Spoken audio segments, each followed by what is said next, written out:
The following podcast is taken from a live broadcast on Inspire FM. Any health advice given, whether general, diet, physical or spiritual, is general only and must be verified by your doctor. If you need medical advice, please consult a doctor.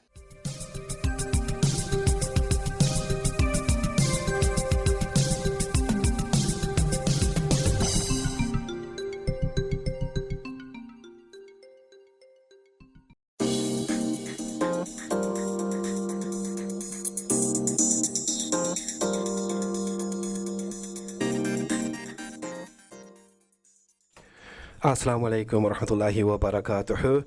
You are tuned in to Inspire FM on 105.1. It's now just gone after 6 o'clock, and this is the Health and Fitness Show.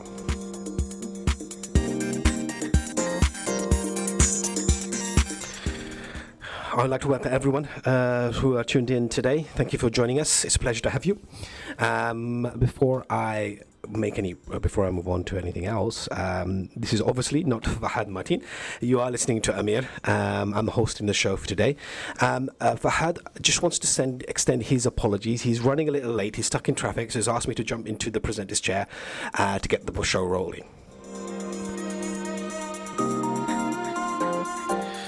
So, brothers and sisters, I pray everyone's listening is in the best of Iman and health, and you are looking forward to the show today. Today we'll be looking at gastro-related problems. So it's gastro-related problems, so like related to the bowel, the lower gut and stuff like that. And alhamdulillah, I have in the studio with me Dr Saleh Ahmed. Assalamu alaikum, Dr Saleh, how are you? Wa alaikum assalam wa rahmatullah. Alhamdulillah, I'm doing very well, thank you. Sorry, if I could just ask you to do that again. Apologies, I'm not good with all these things. So, Dr. Saleh, how are you? You're okay, inshallah. Alhamdulillah. Assalamu alaikum wa rahmatullah. Wa alaikum. Thank you for joining us today. We're going to be quickly. I know, like I mentioned, we're going to be quickly discussing issues with gastro-related issues. So, if you can just quickly introduce yourself, and we'll have a quick kind of brief talk about what is gastro. Some of the key things that key issues that people have with gastro-related illnesses. Sure. So I'm Dr. Saleh. I'm a local GP. I work in Barton-le-Clay and Luton, and I have done so for the last few years. I'm born and brought up in Luton. Moved away to London for a few years to study and work, but I've been back in Luton for a few years now. Oh, excellent. Alhamdulillah. Okay, alhamdulillah. And so, like you mentioned, a local GP. So I'm assuming you get... I don't know if I should be assuming, but do you get a lot of patients who come in with gastro-related issues? Yes. So in a typical day, we would get at least one or two patients with issues related to some of the things that we'll be hopefully touching upon, inshallah. Okay, so it is quite a common problem. Absolutely, yes. Oh, okay. And generally, in terms of the statistics and stuff, I'm not sure if you have any. What kind of stuff are we looking at? Is that quite a large proportion of the population? We're generally talking about the adult population. Okay. I think there are certain things that we'll touch upon that increase your risk of having some of these issues. All right. Yeah. And some really basic things that we can all do to try and actually reduce our risk of these conditions. Okay, and is it starting to become quite common? I think it's generally quite common. A lot of that is to do with our lifestyle and our choices that we make in terms of our diet. Sure. Like I said, very simple measures. Yeah. We're all prone to a jalebi from time to time. Of course, yeah. Mashallah. Okay, so I mean, in terms of what are some of the key problems do you usually encounter? So I thought one of the first things that we might want to cover today is something that we call dyspepsia or indigestion, and sometimes you might have heard of gastritis or acid reflux. Yes. So it's sort of an umbrella term for a wide variety of things, mainly related to what we would term indigestion. Yeah. Okay, excellent. So folks, we have Dr. Saleh in the studio. As we mentioned, we're going to be running through some gastro-related issues. So first part of the show, we'll be looking at acid, or what was commonly known as acid reflux. Is that what we have? And inshallah, maybe second half of the show, after the break, we're going to be covering IBS. So what is IBS? So IBS stands for Irritable Bowel Syndrome. And again, it's quite a common problem that affects the gut. It can cause a wide variety of symptoms, mainly related to cramping abdominal pains. It can cause bloating, and it can cause a variety of different bowel motions. Between some people might get constipation, others might get loose stools. Yeah. So it's just a kind of a wide. It does cover a wide variety of issues that someone makes it. And I, please correct me if I'm wrong. I'm hearing that IBS is becoming more common as well. Is that right? I think, yes, it is becoming more common. I think it's also that we as a nation are becoming more aware of it and trying to address it a bit better. Sure. I mean, I know there is organizations trying to get this to become a more common and pushing for better awareness of this, of the symptoms of the syndrome.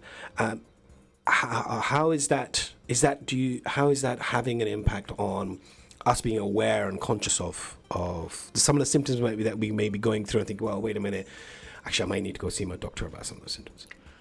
I think a lot of that is related to healthcare economics and health promotion generally.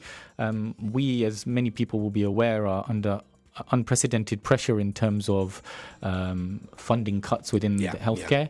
And so there is a large emphasis nowadays on self-care and trying to sort of manage things that perhaps don't need to see the doctor or don't need to go to hospital to be managed within the community with the right level of support. And, that's where a lot of the voluntary sector get involved. And there's a charity called the IBS Network. That's very influential in helping in patients with IBS in general with advice. Okay. All right. Okay. Excellent. Thank you. So, folks, just before we get underway with our first topic, I just want to remind everyone you can text and WhatsApp on 07779 481 822. So if anyone has any questions or would like to make any comments, that's the number again is 07779 481 822. So, Dr. Saleh, acid reflux. What is it exactly, and what are the things that can lead to these symptoms? Okay, so this isn't rocket science. Many of us that are listening will probably have suffered from some sort of reflux or acid-related problems at some point in our lives. So the main real symptoms that people can get is this sort of burning sensation in their upper tummy area or up into their chest. Heartburn, commonly what we call it. But alongside with that, there are other symptoms that people can get, including sour taste in people's mouth, so this funny taste that might come along, and that's actually from the acid hitting the back of the throat. People can find themselves having increased wind, so they belch a lot. And this is commonly symptoms that tend to occur after people have eaten food. Commonly. So, but if it's on occasions, it might happen on occasions, like you mentioned. Most of us is probably experienced. I certainly have experienced it once on various occasions in my life. It's just a question of in these cases, just a question of taking simple off the shelf remedies is more than enough. Yeah, absolutely. So the stomach contains acid.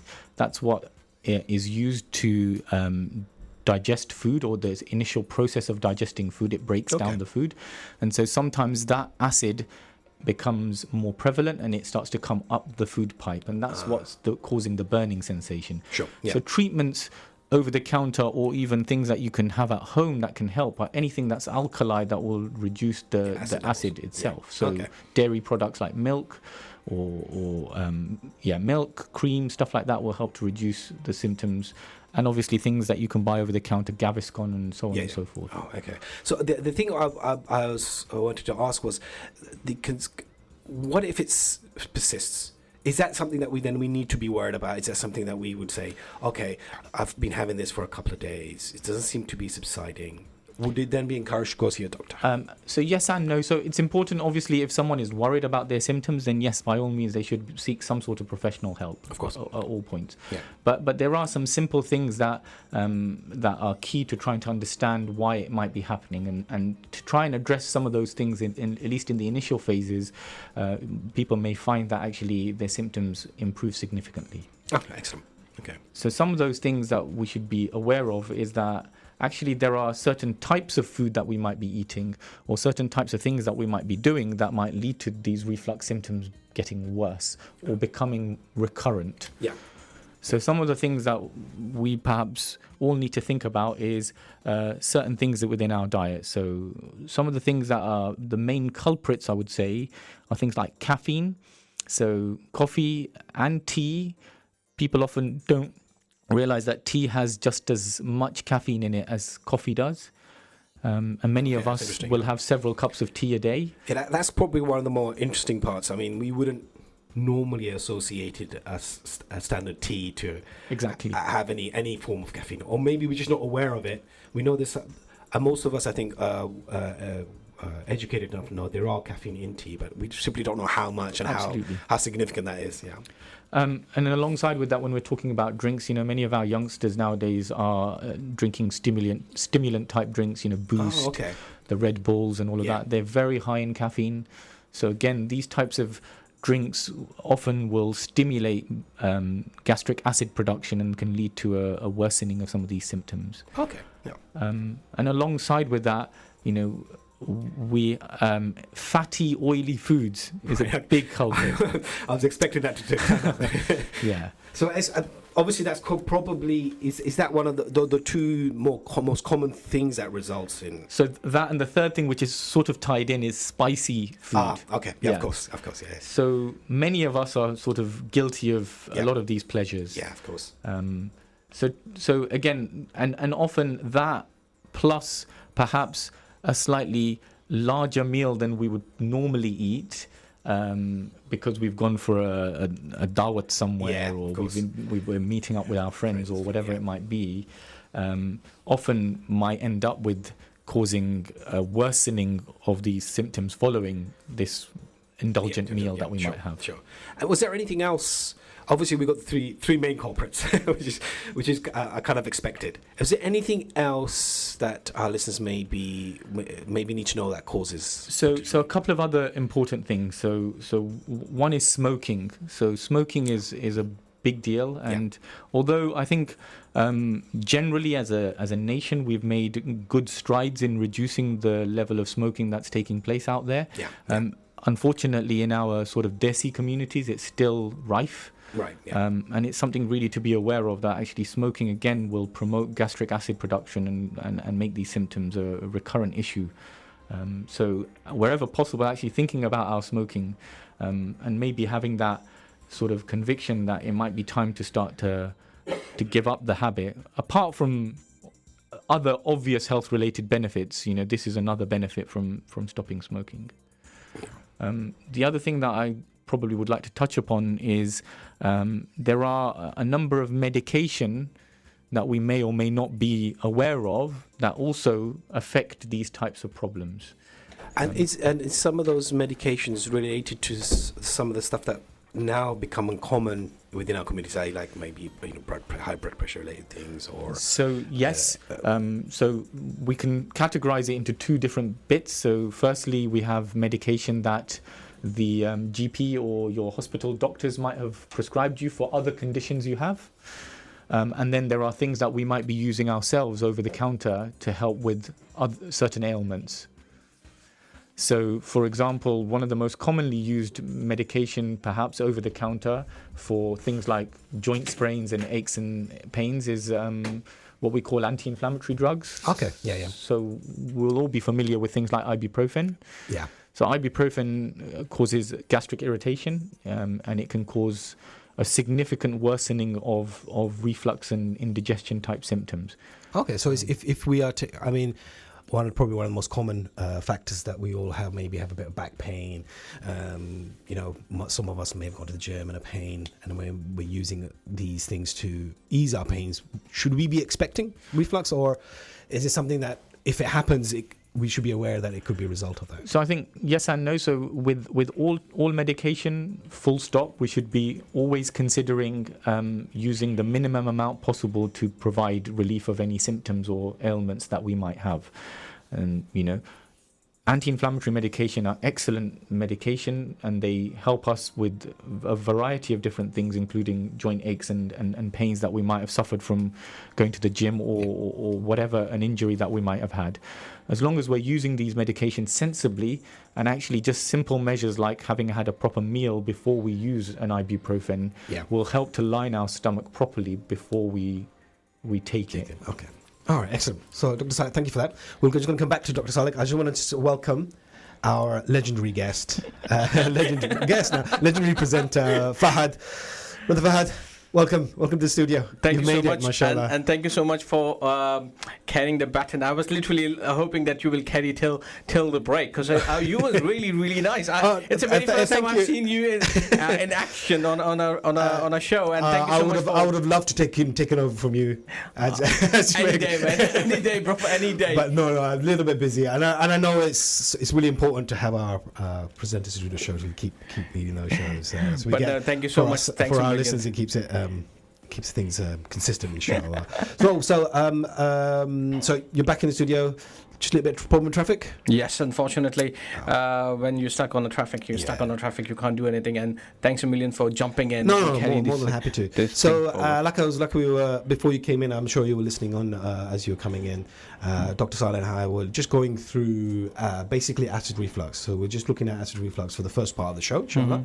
So if anyone's listening, feel free to message in. In fact, we do have a couple of questions on our Facebook page. Oh, okay. Okay, inshallah. So what I'll do now, let me hand over. So I'm officially handing over to legend Fahad. Fahad, welcome back to the studio. Thank you. I'll leave you with Dr. Saleh. Like I said, we were talking about acid reflux. We thought maybe this part of the show we'll talk about acid reflux, and after the break, go maybe IBS. Look at finish off with acid reflux. Maybe we go through some of the. Summarize on the after and move on to IBS. Inshallah. All right, I'll leave you to it. Inshallah. Thank you so much. Thank you so much, Amir. Thank you so much, Doc, for coming in today. A couple of questions which did arrive on the studio when I just saw it. One of the questions says, what is the best time to take Lansoprazole 30 mg?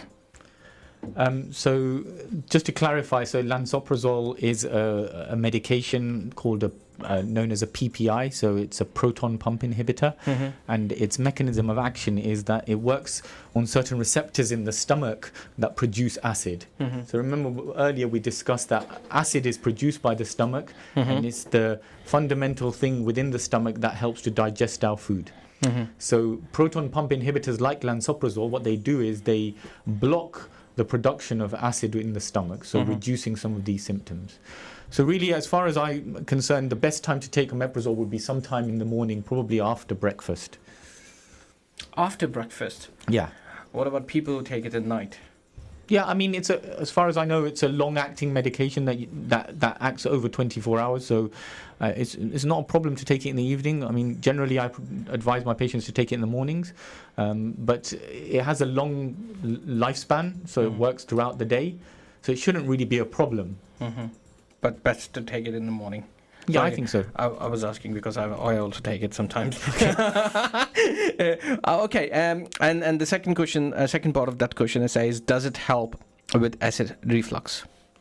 So does what help with acid reflux? Lansoprazole. So I think I answered the question in terms of the fact that it quells the amount of acid being produced by the stomach itself. Okay. When we were talking earlier, we have talked about other medications which can make the condition worse. Now, let's talk about things which can, in doctors' terms, call red flag symptoms, i.e. those symptoms which you definitely need to see a GP like yourself or any clinical guidance. So what are what can we class as red flag symptoms, or any symptoms which we definitely need to seek GP's advice and guidance? So I think it's really important point that you've raised, that it is important for people to seek medical help when it's appropriate. And so dyspepsia or indigestion or heartburn symptoms in a number of people can present in a way that might be slightly concerning, and it's something that they should go and see a healthcare professional about. So first of all, I would say anyone that's a bit older in age that has other health-related problems, especially if they've got a history of diabetes or cardiac disease of some sort, it's probably and it's pertinent that they go and see a doctor or a nurse sooner rather than later. And that's because sometimes those symptoms of indigestion can mimic heart-related symptoms. And it's not saying that they have a heart-related problem, it's just saying that it can mimic those types of symptoms. And it's best to go and see someone who can do any necessary investigations that will help to rule out any of those problems. So anyone that's perhaps slightly older or has a history of diabetes or heart disease already, I think that would be a very important type of people to go and see the healthcare professional. Okay. On top of that, there are a few other people that I would suggest should go. So anyone that's been having other symptoms apart from these symptoms, so including things like they've lost some weight without obviously trying to lose weight. And on top of that, if people have had unexplained fevers that seem to keep coming, you know, sometimes people will come and say things like, at night time, I find that my t-shirt or my pajamas have become soaked. And it seems to keep happening, and it's not been particularly hot.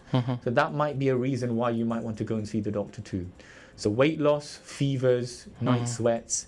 And then if you're having any other odd symptoms like you're vomiting with this type of problem, you're getting abdominal pains, you're getting any changes in the way your bowels have been opening, that would be another reason why you should come and see the doctor.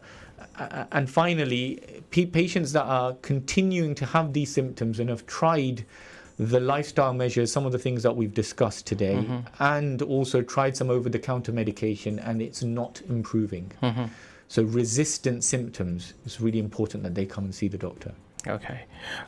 And at this note, I like to involve our listeners as well. So listeners, if you have any questions or queries tonight, please do give us a call on 01582 481822. I repeat, 01582 481822. You can send your questions via WhatsApp or text messages, or even on our Facebook page. If you'd like to interact with us, please do so.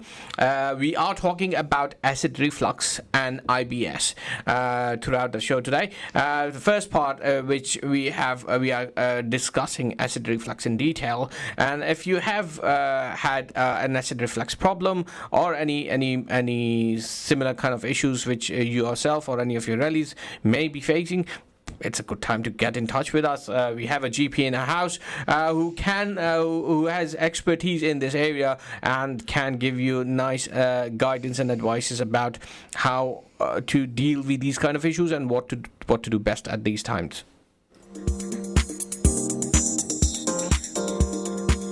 So, Doc, before we have talked about medications which make it worse. We have talked about symptoms which can go wrong. We have talked about red flag symptoms. But surely there is some way we can make ourselves better as well. So, what are the best things which we can do as a patient to make ourselves better without going to see you? I mean, not you as a GP. So again, before you came, Fahad, we mentioned some of these things. So we talked about types of food that we should, I wouldn't say avoid, but maybe try and think about cutting back on. So we mentioned things that are rich in caffeine. We mentioned fatty, oily foods and spicy foods. They tend to make these symptoms worse. But we love spicy food, aren't we? Saleh, come on. We just had spicy food earlier today. I think, it's that sort of age-old adage of all things in moderation. And actually just being sensible about having 3 meals at separate times of the day. One of the things that people find, or one of the things that I found, at least, in my own experience, is that many of us tend to eat very late into the evening, sort of 9, 10 o'clock in the evening, and then soon after we'll probably try to go to bed. And that combination is not the best combination when it comes to indigestion type symptoms, because we just don't give our body enough time to start the digestion process. And as a result, because we then eliminate gravity by lying down, acid can start to creep up into the food pipe. So actually, some of the recommendations are to at least have your evening meal 3 to 4 hours before your intended time to sleep. And so that's quite an important thing for us all to think about, to try and maybe bring out evening meals a bit earlier. Oh, yeah, okay. So people who do sleep late anyways, but then they will have food, and this is something which we are all guilty of, normally have food and then relax on a chair or something in front of telly and so forth. We have to worry about that as well. We have to. So I think it's more about possibly, so after we've had our evening meal, if we're staying up, maybe thinking about not snacking so much, and that overindulgence is the one that can cause problems. Definitely. And we will talk a bit more about it when we come back from the break before jumping onto IBS. But till that time, please stay tuned. We will be right back after these very short messages.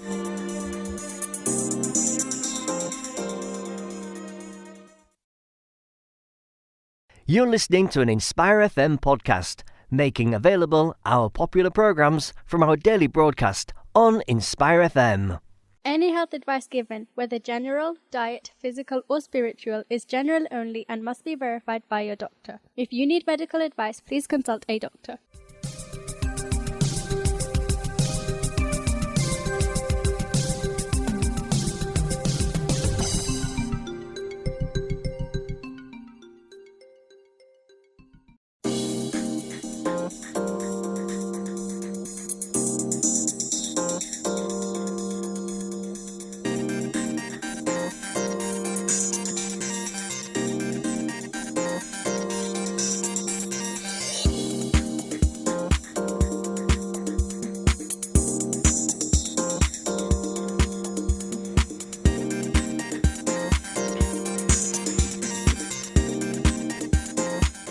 Assalamu alaikum and good evening to all the listeners and viewers. I welcome you back to the Health and Fitness Show.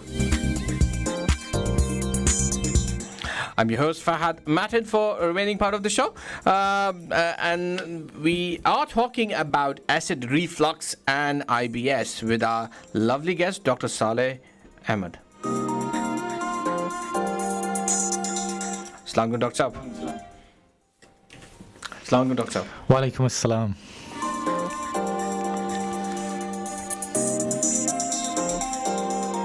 This program is broadcasting live today on 29th of August 2019. I forgot the date today.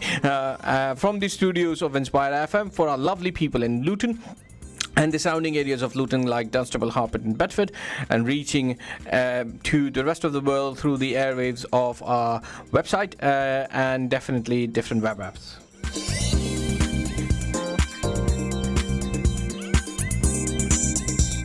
Good evening and welcome back. So before we went on break, we were talking about acid reflux, and we did in the beginning of the show, which was covered by our brother Amir, and he was excellent substitute for a very last second, I must say. In fact, he was a really good presenter that for a second I was literally standing outside and do not want to come in. I just want to listen him out while he was doing the show, because he was really that good, and he just gave me a couple of new ideas as well, but that's another day. So in the beginning of the show, we have talked about acid reflux and slightly touch basis on IBS as well. And instead of me giving a quick recap of this topic, let me ask our GP, Dr. Saleh. Sir, what we have discussed in the first part?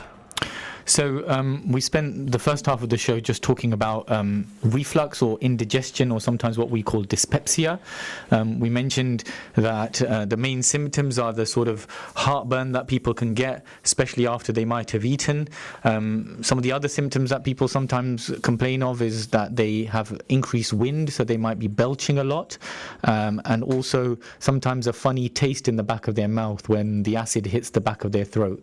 Actually, one of the things that we didn't mention mentioned was it can also cause people to cough as well. And it can sometimes be a cause of a chronic cough, just the reflux of the acid hitting the back of the throat. And we mentioned some of the reasons why it can happen, including diet, especially things like fatty, oily foods, and caffeine. Foods most of the time. And caffeine as well, and trying to think about cutting back on those types of things a little bit, as well as smoking. There are a number of medication that we talked about, including anti-inflammatories, but also other medication your doctor might have prescribed you.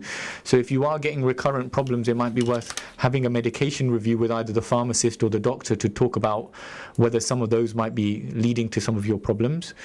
And then we talked a little bit about some of the measures that we can do to try and help reduce our symptoms, and some of the more concerning features that would make me want you to go and see a healthcare professional sooner rather than later. So those things were things like if you're slightly older and you've got symptoms and you've got a history of diabetes or heart disease, as well as patients that have recurrent symptoms that are not getting better. And also if you've had any weight loss or fevers or changes in the way your bowels are opening. And I have rudely interrupted you at the time when you were explaining about what are the best things which we can keep ourselves intact and keeping ourselves away from it. One of the things you have said is to eat early. Yes. So in terms of the second part, and before I jump into the second part, I'd like to involve our listeners as well. So listeners, if you have any questions or queries regarding our show tonight, please get in touch with us by calling us on 01582 481822. I repeat, 01582 481822. You can send your questions through WhatsApp, text messages, or Facebook page messages. If you want to send it through WhatsApp, you can send a WhatsApp or messages. You can send it through 07779 481822. I repeat, 07779 481822. You can send your questions via Facebook page as well. Just all you have to do is just go to Inspire FM Facebook page, and you can see us through the live link, and you can send your questions through the live link as well.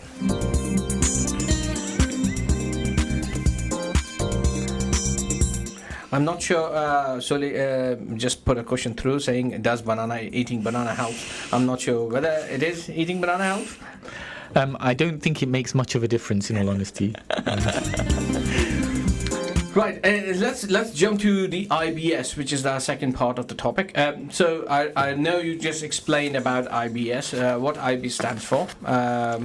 So it stands for Irritable Bowel Syndrome. Okay, and what is Irritable Bowel Syndrome, if I ask? So Irritable Bowel Syndrome is a condition that affects the gut. It doesn't have any sort of known cause that we know about.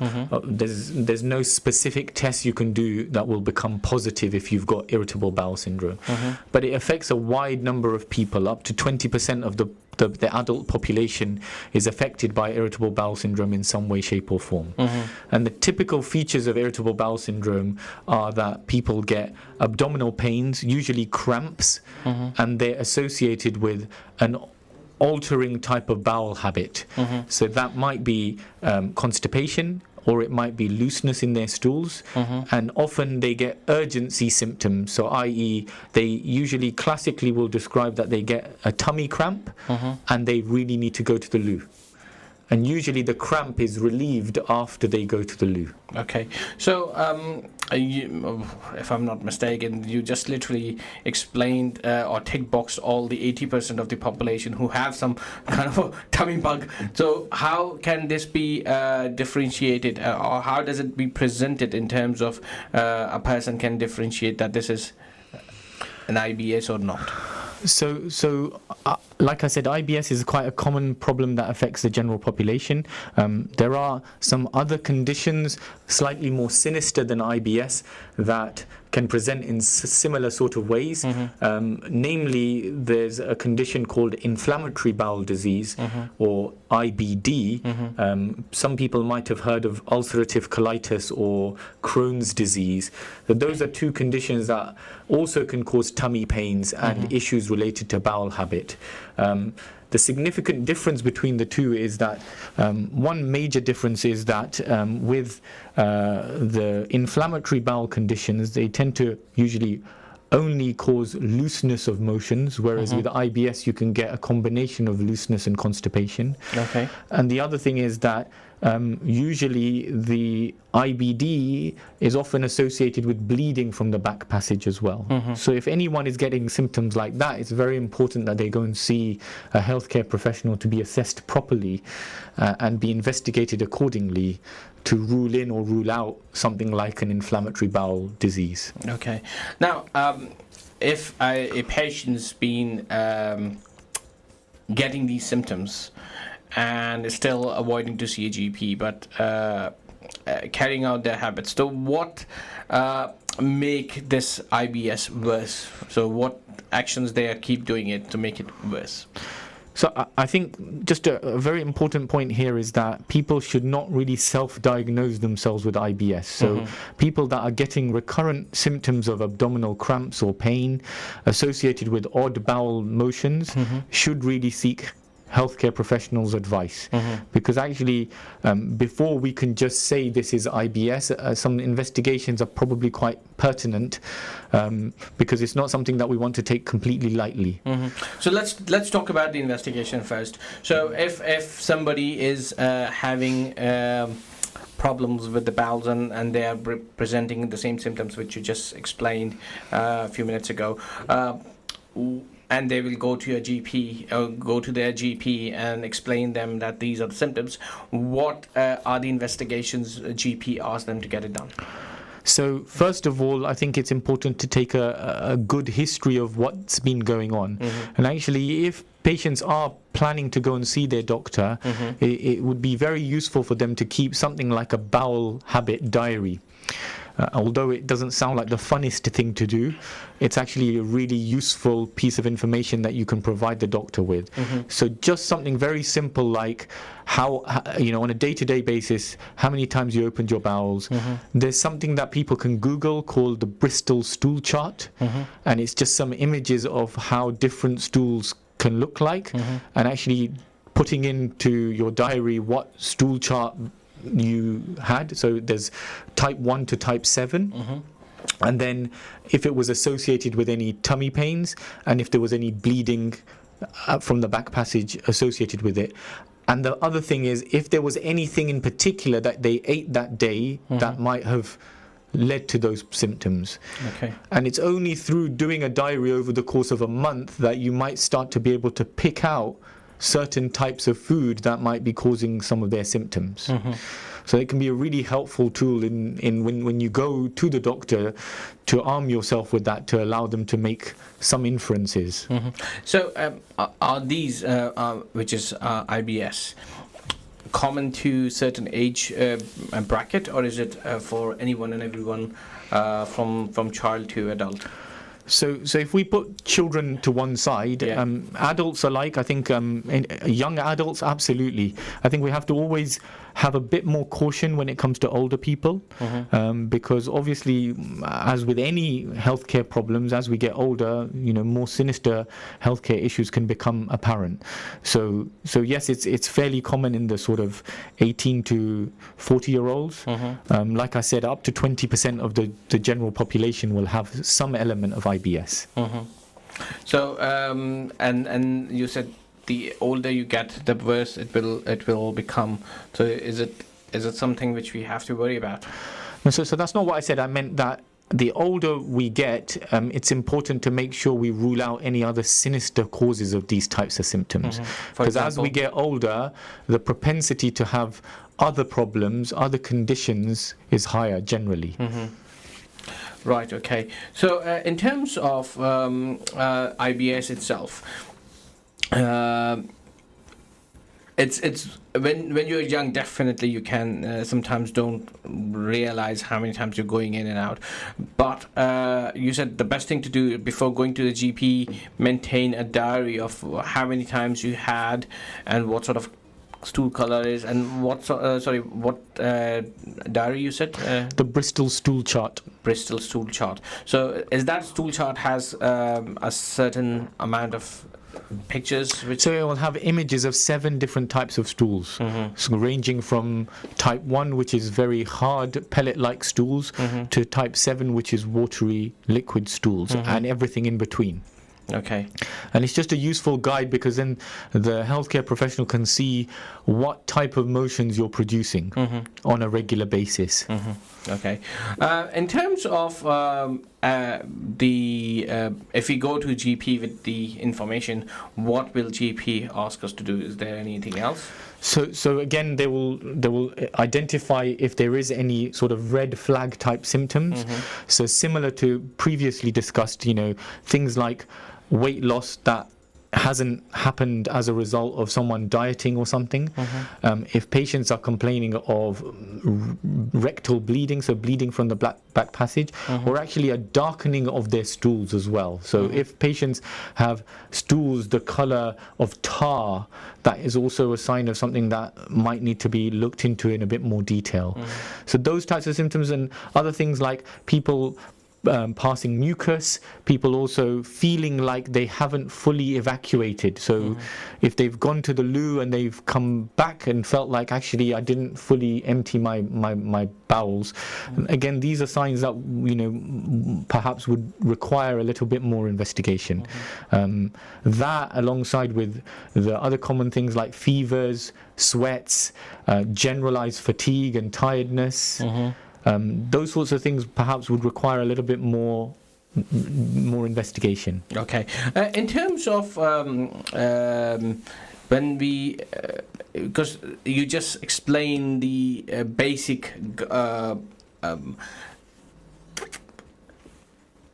details of people who normally suffer with these kind of things on and off, but they have 1 or 2 episodes, or maybe 3-4 episodes. So how long or how many episodes they need to have in the similar way, which they need to be concerned of, and they need to go to a GP? So generally speaking, if patients have had these types of symptoms for more than 6 months, recurring type symptoms, then they should come and see someone about it. I mean, they have few days and then it becomes better in that few days. And again, it's all about trying to recognize patterns. And the other thing that we haven't quite mentioned in all of this is that with IBS, one of the significant triggering factors of IBS is stress. So actually, absolutely. So having, often people with IBS will come to see me, and it'll be a university student that's got their dissertation due in, or they've got finals coming up. And during the build up to that, they're not sleeping so well, and their bowel habits have gone a little bit awry. And that's quite a classical thing. People are having some sort of a life event and their IBS symptoms start to flare up. So actually, some of the management of IBS is also thinking about how we can reduce some of our stress levels, which will actually inevitably help with our bowel habits. Interesting. I did not know that. So, in fact, so how can we make it better? So, is there any way we can make it better? So, I think the first thing to say is that people should come and see their doctor or their nurse or healthcare professional, and they'll need to have some investigations before we can make a confirmed diagnosis of IBS. And those things usually involve things like having some routine blood tests, looking for things like anemia, looking at conditions like celiac disease, as well as certain inflammatory markers that we might want to check. We also want to probably do some stool samples as well. And then usually if a lot or all of these tests come back as normal, and patients don't have any red flag symptoms and they have typical symptoms of IBS, then a formal diagnosis can be made. Okay. So before that, people should really come and see the GP to the assessment that they need, and to formally diagnose them. Okay. In terms of a diagnosis, and you just mentioned about the red flag symptoms as well. Is there a self-help measures a person can take to safeguard themselves? So once a diagnosis has been made, yes. So we've just mentioned stress. So trying to reduce people's stress levels is an obvious way that will help with their symptoms. And then really in terms of IBS, the management and self-help all depends on the types of symptoms individuals are getting. Okay. So for example? So people with IBS will usually, and this is just me generalizing, will have 3 categories of patients. Some that predominantly get bloating and cramps, some that get diarrhea or loose stools, and some that get constipation. So depending on the type of symptom that you predominantly get, the management revolves around those particular symptoms. So for patients that predominantly get cramps, for example, there are antispasmodic medication that people can use. So for bloating symptoms, people may have used things like peppermint oil. It can be very helpful. If people are constipated, obviously trying to reduce their constipation or remove their constipation by using a diet that's got increase in fiber in it will help to start moving their bowels a bit better. And then managing the diarrhea symptoms usually might involve some sort of treatment from the doctor that might help them to thicken up their stools a little bit. All right, okay. Let me involve our listeners as well. Listeners, if you have any questions or queries regarding your bowel symptoms or acid reflux, please get in touch with us by calling on our studio line, which is 01582 481822. You can call, you can send us your text messages and WhatsApp on 07779 481822. I repeat, 07779 481822. And definitely you can also send your questions via our Facebook page as well. One of the questions which did appear up on the Facebook page is, what is the natural remedy for acid reflux, and what are the long-term effects of that? So natural remedies, so many of the remedies for reflux are actually the absence or the removal of certain things that we've already talked about. So actually reducing some of the things that cause the reflux in the first place. Caffeine, oily foods, spicy foods, stopping smoking or reducing your smoking. So that's the first thing. Natural remedies, generally speaking, for reflux symptoms are anything that's generally alkali based, or something that's going to quell the acid. So things like milk can be quite helpful, or yogurt can be quite helpful, because it will dampen down the effects of the acid. And that's generally those types of treatments. And then the things that you can buy over the counter, so Reni, Gaviscon type medication, which are antacid type medication, so they reduce the effects of the acid. And people sometimes have Sonf as well to reduce. Sorry? Sonf. I'm not familiar with that. I forgot the names of an English thing. It's like a seed, which they normally have it too. Okay, I'm not familiar with that, so okay. I can't really comment. No problem. So in terms of IBS, which we were discussing earlier, is this a condition where you can get better in terms of, can you recover from IBS completely if you've been diagnosed? So usually no, it's not a condition that there's a cure to. It's for want of a better terminology, it's essentially a condition that makes the gut a bit more sensitive than it normally would be under certain circumstances, whether that's certain types of food or certain types of psychological stresses that cause it to become more sensitive than it normally would be. So really, it's a condition that people learn to manage with the help of dietitians and the doctor, and by themselves, trying to identify triggers and avoiding those triggers. And often people will have periods of time where they find that their symptoms are quite good, and then there might be a flare-up from time to time. And those flare-ups are often related to, they might have certain things in their diet that they're usually not used to, and then that causes the flare-up of their symptoms. Or it may be related to a life event that's happened where they've got an acute stressful time, and then it causes a flare-up of their symptoms. So it's pretty much like driven from some of the actual events as well. Absolutely. Okay. Unfortunately, we are approaching towards the end of the show very shortly. So we just have a few minutes left. So if I ask you to give a quick catch-up update for our listeners of both symptoms you have, and a positive message, please. Okay. So I think the first thing to say is that, so if we start with IBS, so IBS stands for Irritable Bowel Syndrome. And like we've discussed, it's a condition that affects the gut, predominantly with symptoms related to abdominal pain and cramps, and plus or minus some sort of bowel irregularity. So that may be constipation or diarrhea. And this can be exacerbated by stress. It can be exacerbated by certain types of food. And if people are having these types of symptoms, it's important that they come and see the GP or a healthcare professional who can perhaps do some investigations that will help to diagnose such a condition and rule out anything else that may be sinister. Once they've got a diagnosis, there are self-help things that they can do, as well as treatments that the doctor can provide them with that can help them to manage this condition better. Unfortunately, it's not something that can be cured, but it's something that people can live with relatively normally by doing the right sort of measures. One of the things we didn't mention was something called FODMAP, and it's a type of diet. Certain types of carbohydrates that have been implicated in making these symptoms worse. Okay. So some people that suffer from IBS might want to look at FODMAP diet. FODMAP diet. Okay.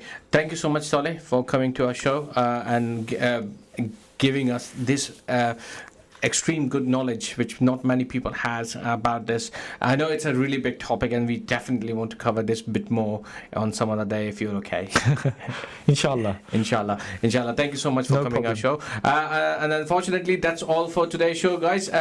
If you have missed any part of the show, you can always view it online on Facebook page, or you can listen to a repeat on Sunday between 12 and 1. But until next time, I'm your host, Fahad Mahdin. Say Assalamu alaikum. Assalamu alaikum wa rahmatullah.